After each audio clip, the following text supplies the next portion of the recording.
Hey ghosts and ghouls, and welcome back to my Halloween videos.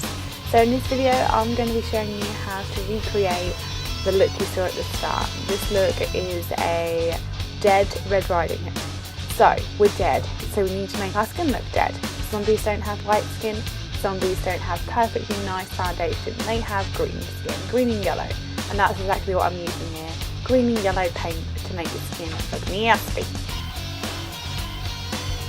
I'm now going in with my bruise palette and I'm adding brown bruising as well as blue and a bit of yellow onto the skin. I'm adding the bruise on the chin and either side of the forehead just to make myself look like a messed up zombie.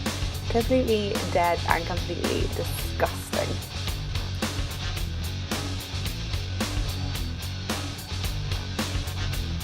Because we're dead, our eyes are going to be sunken in. So for this, what I'm doing is I'm adding some brown and black eyeshadow to the eyes and around the bottom of the eyes as well. So where your eye socket is, that is where I'm putting the black. So up near your eyebrow, over the eyebrow a bit, and below the eye. I'm also adding some black eyeliner to the eyes, darken them down a bit and just to get them looking deep and sunken in. I'm also going to be taking some black eyeshadow, putting it all over the eyelid and bringing it down the nose slightly.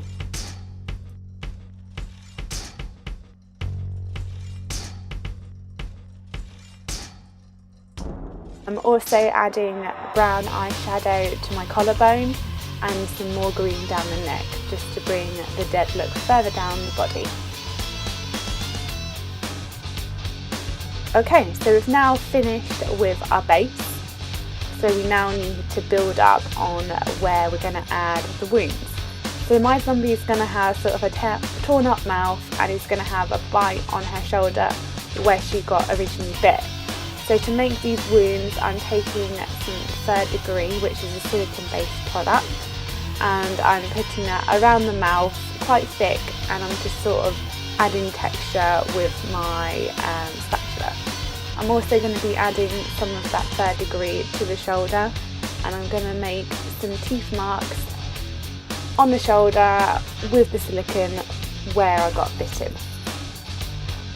Once all that's completed, you're just going to let it dry. You can use a hairdryer to speed up the process, and then once it's dried, it's onto the paint job.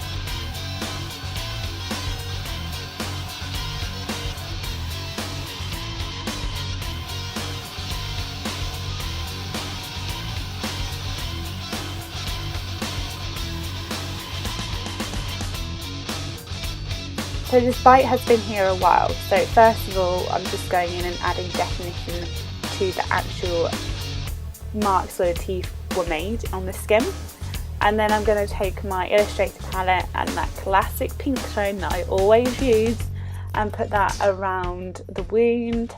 I'll then add some bruising and just make it look as nasty as possible, because as I said, this bite has been here a while. We're not a recently dead zombie, we've been dead for a while. We've been just wandering around the forest looking for food, and yeah, so we're going to bring it all down the shoulder, bruise it out a bit, make it nasty, and yeah, just gross it up.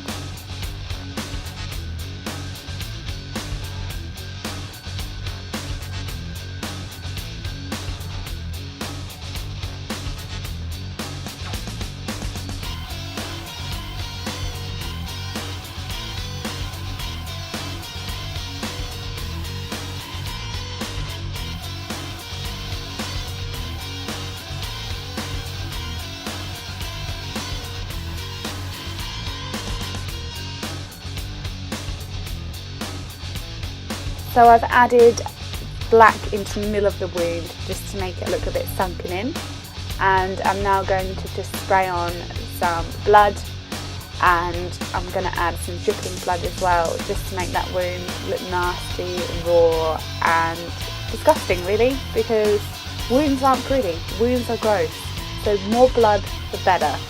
So yeah, add some gel blood, add some scab blood if you want, and add some running blood, which is exactly what I've done with this.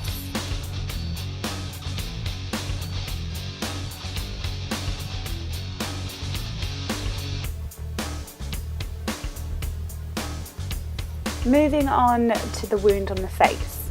Because I'm a zombie, I want this wound to look like the skin. So instead of using my usual pink tone, which I normally use, I'm instead using a brown tone to darken it out and make it look gross and mank, like my face has decayed there. And I'm also adding some blood tones, so like the Capri colour, the dark red, the old blood, the new blood, and just making it as nasty as possible. I've also gone in and added black to the lips and around the lips to look like my lips are dead and disgusting, and I'm just blending it as I go. So for the black, what I used was an oil-based face paint, and I also added the black not just to my lips but to all the bits in the wounds which were deeper, so I wanted to make them look more sunken in. And then the last step is you want to add blood. So I'm adding again scab blood, and I'm adding a bit of fresh blood, and I'm just blending it out because I'm a zombie. I've ate humans, so that's what you need to do, and that finishes off the mouth look. We then want to make our teeth look nasty and rotten because we're dead, our teeth would not be in perfect condition. So for this I'm using the Ultimate Brutal palette, Tooth Brutal palette by Dashbow, and I'm using the brown coffee stained shade in the palette. And once you've completed that, you're pretty much done. I also made a fake tongue for this look, which I'm adding in now, and I just added some fake blood to it to make it look nasty, and that was it. So if you like this look, give it a thumbs up. If you'd like to see more, subscribe, and I'll see you in my next one. Love you, crazy witches!